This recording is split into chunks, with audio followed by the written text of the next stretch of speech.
சோளிங்க அருள்மிகு லட்சுமி நரசிம்ம சுவாமி திருக்கோவில்.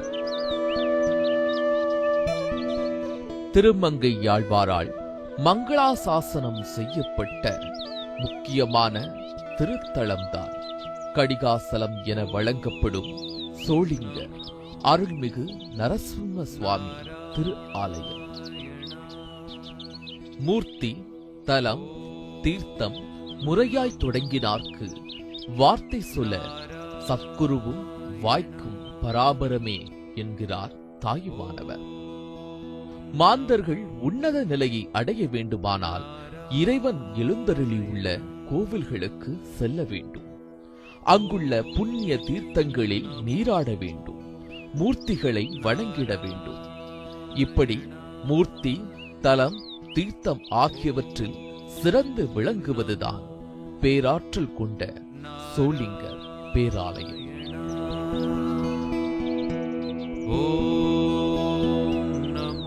நூற்றி 8 திவ்ய தேசங்களில் ஒன்றாகவும் தொண்டை நாட்டு வைணவ திருப்பதிகள் 22 மிகச்சிறந்த பிரார்த்தனை திருத்தலமாகவும் விளங்குகிறது இத்திருக்கோவில். இந்த ஆலயத்தின் பெரும் சிறப்பே திருமங்கையாழ்வார், பேயாழ்வார், நம்மாழ்வார் ஆகிய மூவராலும் மங்களாசாசனம் செய்யப்பட்டதே ஆகும். 22 திவ்யதேசங்களில் ஒன்றாக திகழ்கிறது. இந்த திவ்யதேசத்தை ஆழ்வார்கள் மங்களாசாசனம் செய்திருக்கிறார்கள். மிக்கானை மறையாய் விருந்த விளக்கை என்னுள் புக்கானை புகழ்சேர் பொழிகின்ற பொன்மலையை தக்கானை கடிகைத் தடங்குன்னின் மிசையிருந்த அக்காரக்கனியை அடைந்துய்ந்து போனேனே என்று திருமங்கையாழ்வார் மங்களாசாசனம் செய்திருக்கிறார். இந்த அக்காரக்கனி என்று சொல்லக்கூடியவர் பெரிய மலையில் எழுந்தருளிருக்க யோகன் ரிசம்மன். இந்த யோகன் ரிசம்மன் கிழக்கே திருமுக மண்டலம் சிம்மமுகத்தோடு எழுதியிருக்கார். ஒரு கையிலே சங்கம், ஒரு கையிலே சக்கரம், மற்ற 2 கைகள் யோக அஸ்தத்தோடு எழுதியிருக்கிறார். யோகாசனே சமாசீனம் என்னும்படியான யோகாசனமும், யோக பட்டதரம் என்னும்படியான யோக பட்டமும், சரணார விந்திர சந்திரார்க்கம் என்னும்படியாக சூரிய சந்திரர்கள் நித்தியவாசமாக இங்கே அந்த எம்பெருமானத்தை கைங்கரியம் செய்து கொண்டிருக்கிறார்கள். ஸ்ரீமன் நாராயணர் எடுத்த அவதாரங்களில் ஒப்பற்று உயர்ந்து நிற்பது நரசிம்ம அவதாரம். ஏனெனில் இறைவன் எல்லா இடங்களிலும் நிறைந்துள்ளார் என்ற உண்மையை கண்கூடாக வெளிப்படுத்திய அவதாரம் மட்டுமல்லாமல் சிறுவன் பக்த பிரகலாதனின் சொல்லை சத்தியமாக்க தன்னை அண்டியவர்களை காக்க உதவிய அவதாரமே நரசிம்மர் அவதாரம். அத்தகைய இறைவன் யோக நரசிம்மராய் திருக்கடிகை மலையில் திருக்கோவில் கொண்டுள்ள இடம்தான் இவ்வாலயம். ஒரு நாளிகை நேரம் தங்கியிருந்தாலே மோட்சம் தரக்கூடிய திருத்தலம் என்பதால் கடிகாச்சலம் என பெயர் கொண்டு விளங்குகிறது இந்த சோளிங்க திருத்தலம். விஸ்வாமித்ர முனிவர் சோளிங்கர் மலையில் ஒரு கடிகை நேரம் துதித்து பிரம்மரிஷி பட்டம் பெற்றார் என்பது இவ்வாலயத்தினுடைய தல வரலாறு. சப்த ரிஷிகளும் வாமதேவர் என்னும் முனிவரும் பிரகலாதனுக்காக நரசிம்மர் அஞ்சலை மைந்தன் ஆஞ்சநேயரை இத்திருமலைக்கு அனுப்பி வைத்துள்ளார். நரசிம்மர் வழங்கிய சங்கு சக்கரங்களை பெற்று அவற்றால் அரக்கர்களின் தலைகளை கொய்தார் ஆஞ்சநேயர். சப்த ரிஷிகளும் ஆஞ்சநேயரும் இத்திருத்தலத்தில் நரசிம்ம மூர்த்தியின் காட்சியைக் கண்டு அகமகிழ்ந்தனர். அப்போது ஆஞ்சநேயா, நீ நமது முன்பு அமர்ந்து யோக ஆஞ்சநேயராக மக்களின் தீராத பிணிகளை தீர்த்து கலியுகம் முடியும் தருவாயில் எம்மை வந்தடைக என்றருளி மறைந்தார் யோக நரசிம்மர்.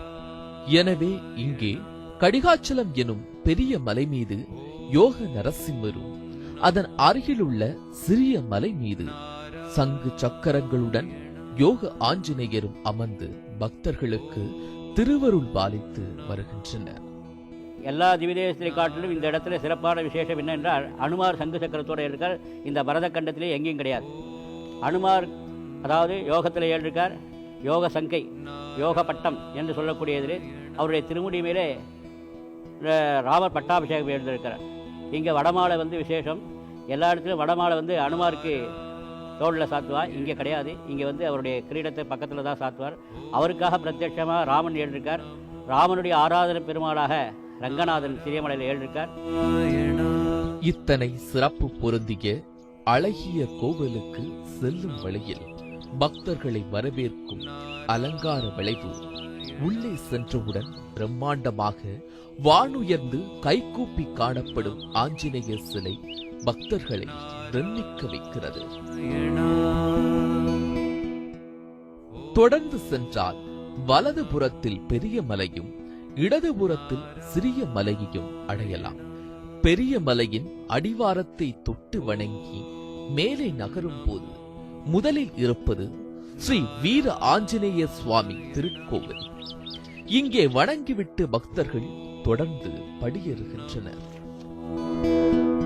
இம்மாமலையில் உள்ள 1305 படிக்கட்டுகளை பக்தர்கள் கடந்து மேலே செல்ல டோலி வசதியும் உள்ளது. 600வது படிக்கட்டை கடந்த நிலையில் சப்த ரிஷிகள் மண்டபம், மூலிகை செடிகள் என படிகள் ஏற ஏற பக்தர்களுக்கு இதம் அளிக்கிறது மலையில் உள்ள மூலிகை வாசம். பசுமை சூழ்ந்த இம்மலையில் குரங்குகளும் ஆங்காங்கே சுற்றித் திரிவதை காண முடிகிறது.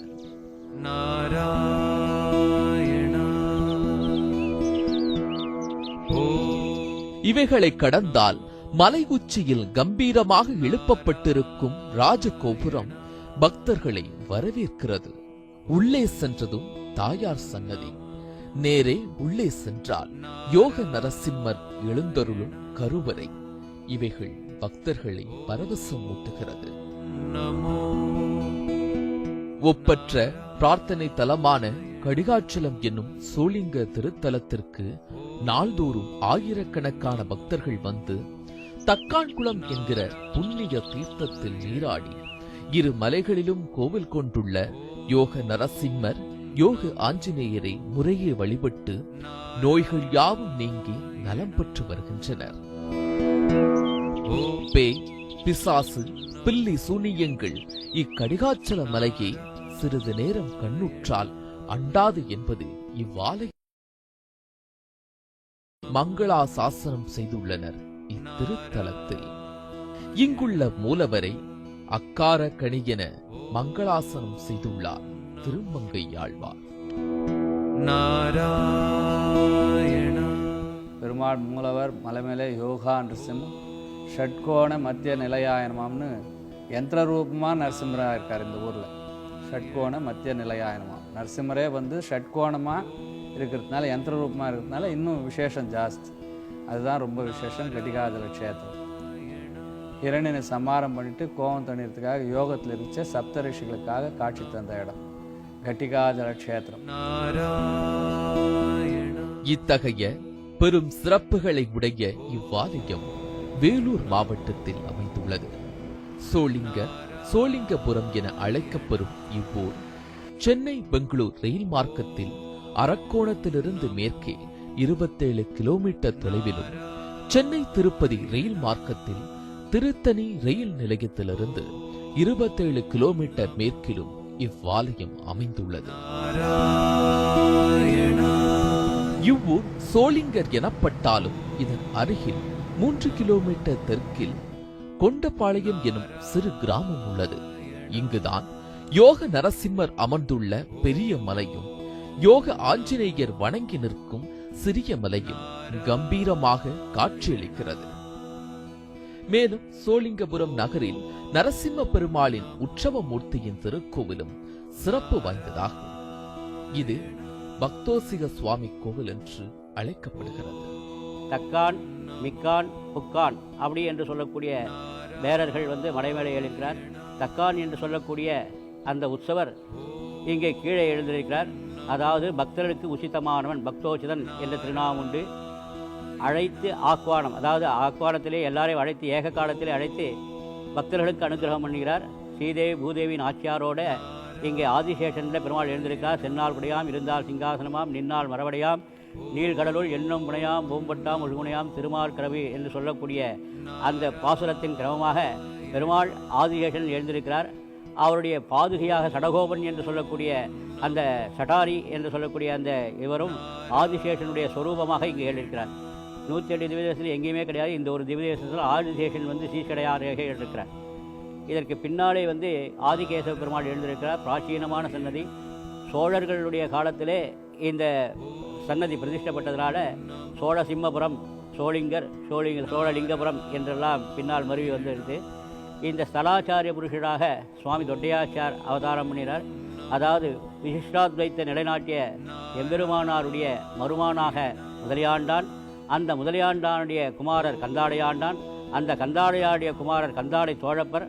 அவருடைய பேரனாக இந்த சோழசிம்மபுரத்திலே தொட்டையாச்சார் சுவாமி என்று சொல்லக்கூடிய பெரிய மகான் அவதாரம் பண்ணார். பேரழகு கொண்ட சோளிங்க திருத்தலத்தில் யோக நரசிம்மர் அருள்புரியும் பெரிய மலை 200 அடி நீளமும் 150 அடி அகலத்தோடு கிட்டத்தட்ட 1 ஏக்கர் பரப்பளவில் மலையின் உச்சியில் அமைந்துள்ளது.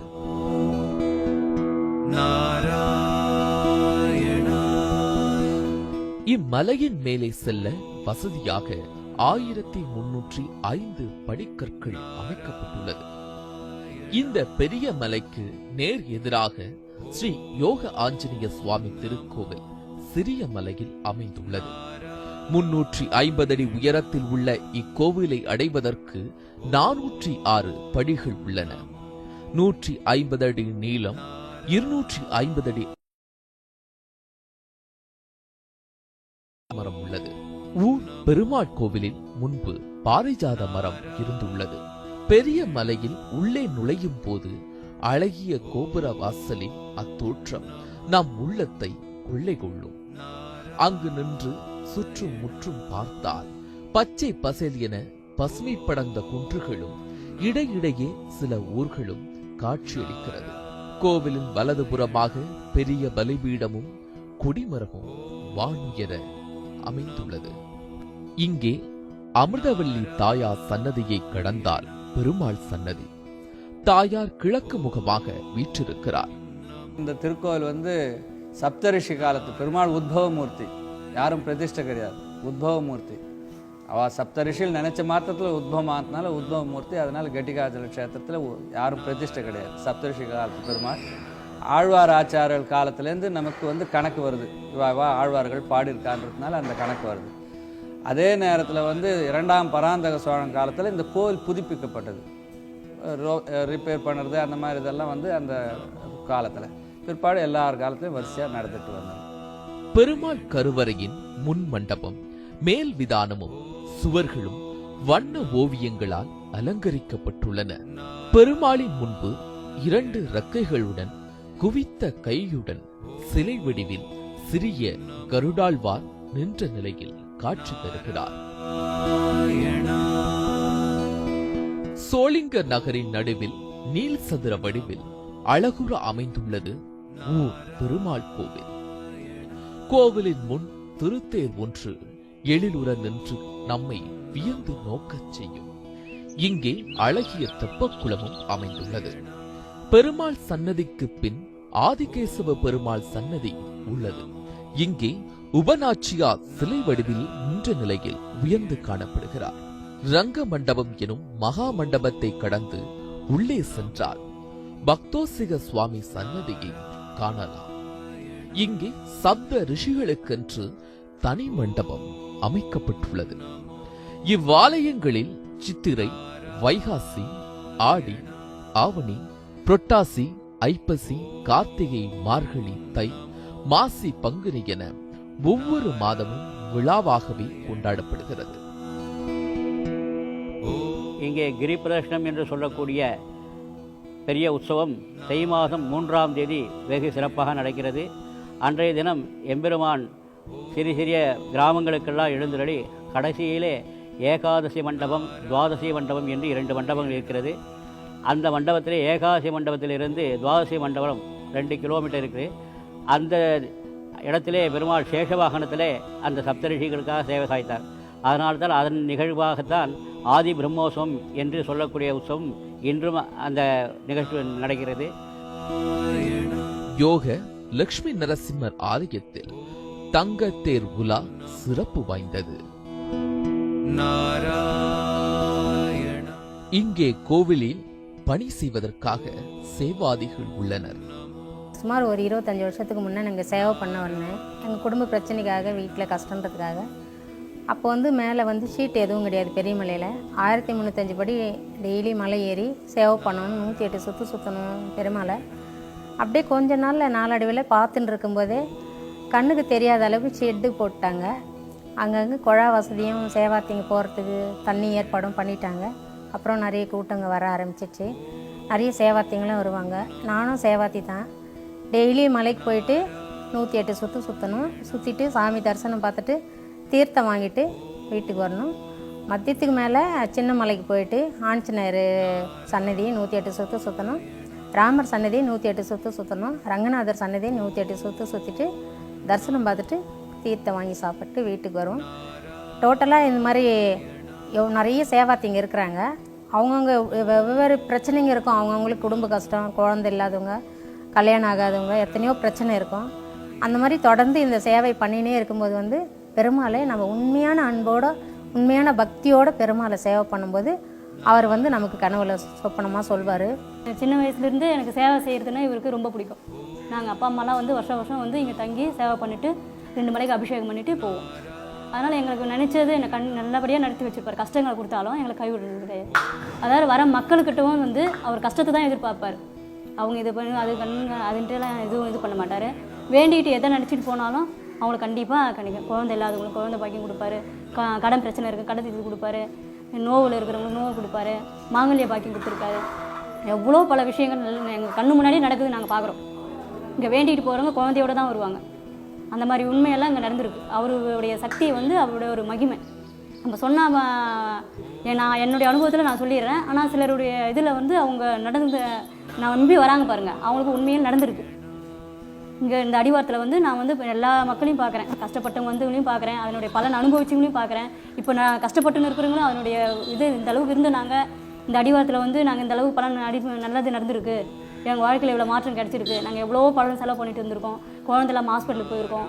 இது மாதிரி உடம்பு முடியாமல் வெளியெல்லாம் போய் டாக்டருக்கெல்லாம் போய் பார்த்துட்டு வரோம். அவங்கெல்லாம் இங்கே நல்லபடியாக குணமாகி இவருடைய அனுகிரகத்தில் நல்லபடியாக வீட்டில் போய் இருக்கிறவங்கள நான் பார்த்துட்டு இருக்கேன். இக்கோவிலில் யோக நரசிம்மர் கண் திறக்கும் கார்த்திகை மாதம் மிகச் சிறப்பாக கொண்டாடப்படுகிறது. வருஷத்தில் 11 மாதம் பெருமாள் யோகத்தில் இருக்க மாதிரியும் கார்த்திகை மாதத்தில் கண் திறந்து வரம் கொடுக்குறது ஐதீகம். அதுதான் ரொம்ப விசேஷம். கார்த்திகை மாதத்தில் கடி மாதத்தில் பெருமாளை சேவிச்சா எல்லா நிவர்த்தியும். அதனால தான் நிறைய பக்தர்கள் அன்னைக்கு ரொம்ப வருவாங்க. இந்து அறநிலைத்துறை சார்பாக இங்கு வருகின்ற பக்தர்களுக்கு அன்னதானங்களும், படியில் ஏறி வர முடியாத பக்தர்களுக்காக விரைவில் ரோப்கார் வசதியும் செய்யப்பட உள்ளது.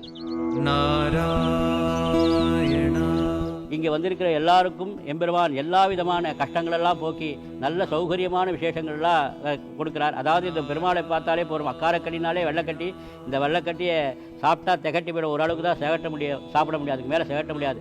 அப்பேற்பட்ட இந்த நரசிம்மன் சேவிக்க பக்தர்களுக்கு அனுகிரகம் பண்ணுறதுக்காக விசேஷமாக இது பண்ணியிருக்கார். அதே சமயத்தில் சப்தரிஷிகள் இங்கே நித்தியம் ராத்திரியில் ஆராதனம் பண்ணுறதாக ஐதீகம். அதனால தான் மறுநாள் காத்தால் இந்த தீர்த்தத்தை ஜனங்கள் முகத்திலெல்லாம் தெளிப்பா. காரணம், ராத்திரி ஒரு தீர்த்த வட்டில் அங்கே வச்சுட்டு வந்துடுவா. அந்த வட்டில் தீர்த்தத்தை சப்தரிஷிகள் ஆராதனம் பண்ணுறதாக ஐதீகம். இன்றைக்கும் அந்த இது விசேஷமாக நடக்கிறது. அதுவும் இல்லாமல் நம்முடைய நிர்வாகத்துறையில் இருக்கா நிறைய வசதிகள்லாம் ஜனங்களுக்கெல்லாம் பண்ணி கொடுத்து எல்லா விதமான சௌகரியங்கள்லாம் பண்ணி கொடுத்துருக்கா. அதுவும் இந்த அறநிலையத்துறை நல்ல சிறப்பாக எல்லா விதமான இதெல்லாம் இப்போ ரோப்கார் விசேஷமாக அந்த கைங்கரியங்கள் நடந்துட்டு இருக்குது. மிக்கானே மறையாய் விரிந்த விளக்கை என்னுள் புக்கானே, புகழ்சேர் பொழிகின்ற பொன்மலையை தக்கானே, கடிகை தடங்குன்றின் மிசையிருந்த அக்கார கனியை அடைந்துயிர்ந்து போனேனே என்ற திருமங்கையாழ்வாரின் பாடல் ஒலிக்கும் இவ்வாலயத்தை வணங்கி செல்வது வாழ்வில் வற்றாத வளமையை வாரி வழங்கும். இந்து அறநிலைத்துறை, சோளிங்க, லக்ஷ்மி நரசிம்ம